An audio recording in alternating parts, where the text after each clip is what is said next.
Hi எல்லாருக்கும் வணக்கம். Kitchen தாவத்திலிருந்து Mahesh. என் வீடியோவை சப்ஸ்கிரைப் பண்ணிக்கோங்க. அப்படியே ஆல் சிம்பிளையும் கிளிக் பண்ணிக்கோங்க. அப்போ தான் நான் போடுற வீடியோ உங்களுக்கு நோட்டிஃபிகேஷனாக வரும். இன்றைக்கி நம்ம ஒரு ஆட்டுக்காலை வச்சு பாயா இல்லாமல் கிரேவி மாதிரி கறி குழம்பு மாதிரி செய்ய போகிறோம். இது இட்லி, சப்பாத்தி, தோசை இந்த மாதிரி ஐட்டத்துக்கு நல்லாயிருக்கும். எப்படி பண்ணுறதுன்னு பார்க்கலாம் வாங்க. ஆட்டுக்காலை கடையிலேயே இந்த மாதிரி வெட்டி வாங்கிட்டு வந்துடுங்க. நான் 8 கால் போட்டிருக்கேன். நீங்கள் அதுக்கு தகுந்த உங்களுக்கு வேணுங்கிற அளவுக்கு பண்ணிக்கங்க. இந்த காலை நம்ம கழுவ போகிறோம். அதுக்காக ஒரு பாத்திரத்தில் இந்த காலை போட்டு தண்ணியை ஊற்றி கொஞ்சமாக சூடு பண்ணுங்கள். கொதிக்க வைக்க வேண்டாம். இந்த கால் கொஞ்சம் இலகுனா போதும். மஞ்சத்தூள் கொஞ்சம் சேர்த்திக்கலாம்.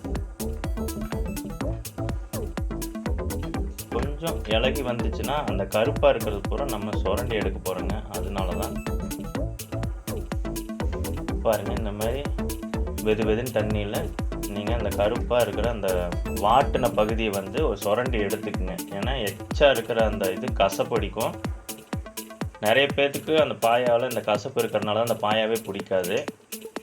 முடிஞ்ச அளவுக்கு உங்களால் எவ்வளோ முடியுதோ அந்த கருப்பாக இருக்கிறத நீங்கள் சுரண்டி எடுத்துக்கங்க. இந்த ஆப்பிள் வெட்டுற கத்தின்னு சொல்லுவாங்க, அதில் இருந்துச்சுன்னா இந்த டீத்து மாதிரி இருக்கும்.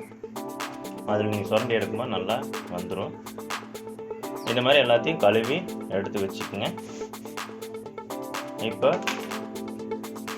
கிரேவிக்கு 4 பட்டை, 4 கிராம்பு, குருமிளகு 1/2 டேபிள் ஸ்பூன், சீரகம் 1/2 டேபிள் ஸ்பூன், சோம்பு 1/2 டேபிள் ஸ்பூன், கசகசா 1/2 டேபிள் ஸ்பூன், காஞ்ச மிளகா 4, பச்சை மிளகா 2, காரம் வேணும்னா சேர்த்திக்கிங்க, இல்லை கம்மி பண்ணிக்கோங்க. மல்லித்தூள் நான் 1/2 டேபிள் ஸ்பூன் போட்டிருக்கேன். மல்லித்தூள் அதிகமாக சேர்த்துனா கிரேவி கொஞ்சம் சேர்ந்து வரும், நல்லாயிருக்கும். மஞ்சத்தூள் 1/2 டேபிள் ஸ்பூன் சேர்த்திருக்கேன். இஞ்சி ஒரு 20 கிராம் எடுத்துருக்கேன். பூண்டு அதே மாதிரி ஒரு 20 கிராம் 10 பல். சின்ன வெங்காயம் ஒரு 150 கிராம். தக்காளி 100 கிராம். இப்போ இதையெல்லாம் வதக்கணும். அடுப்பை பற்ற வச்சு மறுபடியும் வானொலி வைங்க. நான் எப்போவுமே வதக்கறதுக்கு இரும்பு வானொலியோ மண் சட்டி தான் வைக்க சொல்லுவேன். இன்றைக்கி நானே அலுமினியத்தில் செய்கிறேன். இரும்பு இல்லை மண் சட்டியில் செய்யுங்க, நல்லா வதங்கி கிடைக்கும். இப்போ எண்ணெய் ஊற்றி சூடாக்கி பட்டை, கிராம்பு, குருமிளகு, சீரகம், சோம்பு, கசகசா கூட கொஞ்சம் கருவேப்பிலை ஆட் பண்ணிக்கோங்க. நல்லா ஃப்ளேவராக இருக்கும். அடுத்தது காஞ்ச மிளகாய், பச்சை மிளகாய், இஞ்சி, பூண்டு எல்லாம் போட்டு கொஞ்சம் நல்லா வதக்கி விடுங்க. இல்லை எண்ணெய் கம்மியாகவே ஊற்றி வதக்குங்க. ஏன்னா நம்ம ஆட்டுக்காலில் எண்ணெய் நிறைய பிரிஞ்சு வரும். அதனால இதில் அளவாகவே எண்ணெய் ஊற்றி வதக்கிக்குங்க. சின்ன வெங்காயம் ஆட் பண்ணிக்கங்க. தக்காளி ஆட் பண்ணி கொஞ்சம் நல்லா மீடியம் ஃப்ளேமில் வச்சு அடி பிடிக்காமல் கரியாமல் அப்படி நல்லா வதக்குங்க.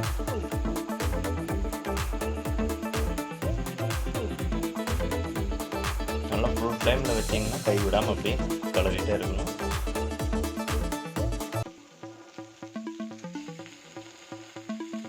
இப்போ இதுக்கு தேவையான உப்பு நான் மொத்தத்துக்கு சேர்ந்து இதிலே ஆட் பண்ணிட்டேங்க. அந்த கால் வேக வைக்கும்போது நம்ம உப்பு போடலை. இந்த மசாலாக்கும் காலுக்கும் சேர்ந்து இதுலேயே நம்ம உப்பு போட்டிருக்கோம். நீங்கள் உங்கள் டேஸ்ட்டுக்கு தகுந்த மாதிரி போட்டுக்குங்க.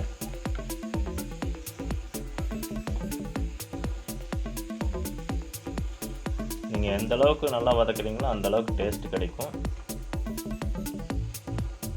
இப்போ மல்லித்தூள், மஞ்சள் தூள் ரெண்டும் ஆட் பண்ணி வதக்குறோம். இப்போ அடி பிடிக்க வாய்ப்பு இருக்குங்க. எல்லாம் பாத்திரத்தில் ஒட்டிக்கும். அப்போ நீங்கள் கொஞ்சம் அடுப்பை சிம் பண்ணிக்கோங்க.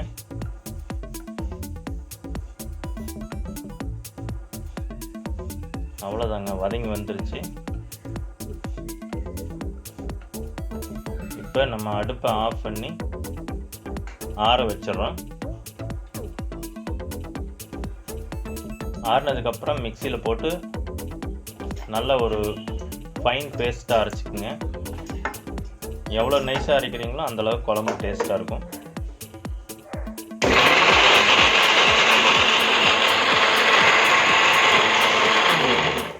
பாருங்கள், இந்த மாதிரி ஒரு நல்ல ஃபைன் பேஸ்ட்டாக அரைச்சிக்குங்க. அடுத்தது குழம்பு வைக்கிறதுக்காக மறுபடியும் அடுப்பை பற்ற வச்சுக்க போகிறோம். குக்கரை வச்சுக்குங்க. அதில் நம்ம கழுவி எடுத்து வச்சுருக்கிற ஆட்டுக்கால் போட்டு நம்ம அரைச்சி வச்சுருக்கிற அந்த பேஸ்ட்டையும் ஆட் பண்ணிக்கோங்க.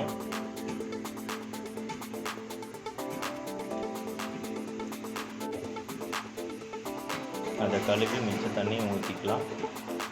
இப்போ சிம்மில் வச்சு விசில் 10 விசில் நான் விட்டுருக்கேன். அதுக்காக தண்ணி நிறையா ஊற்றுற மாதிரி இருந்தால் சிம்மில் வச்சு விசில் விடுங்க. ஏன்னா தண்ணி நிறையா ஊற்றும்போது ஃபுல் ஃப்ளேமில் வச்சிங்கன்னா விசில் வெளியே தண்ணி பூரா வெளியே வந்துடும். அதனால் உங்களுக்கு ஃபுல் ஃப்ளேம்லைனா அளவாக தண்ணி வச்சுக்கோங்க. பார்த்து பண்ணுங்கள், அடி பிடிக்காமல் இருக்கணும். தண்ணி நிறையா ஊற்றி சிம்மில் வச்சு எடுத்துக்கோங்க, அதுதான் பெஸ்ட்டு. ஒரு 10 விசில் பாருங்கள். இப்போ ஓப்பன் பண்ணி பார்க்கலாம். அருமையான ஒரு ஆட்டுக்கால் குழம்பு கிரேவி ரெடி ஆகிடுச்சு. இது சப்பாத்தி, இட்லி, தோசை, புரோட்டாக்கள் அவ்வளோ சூப்பராக இருக்குங்க. செஞ்சு பாருங்கள். பிடிச்சிருந்தா சப்ஸ்கிரைப் பண்ணுங்கள், லைக் பண்ணுங்கள், ஷேர் பண்ணுங்கள். இன்னொரு நல்ல வீடியோவில் சந்திப்போம். அதுவரை கிச்சன் தாவத்திலிருந்து மகேஷ்.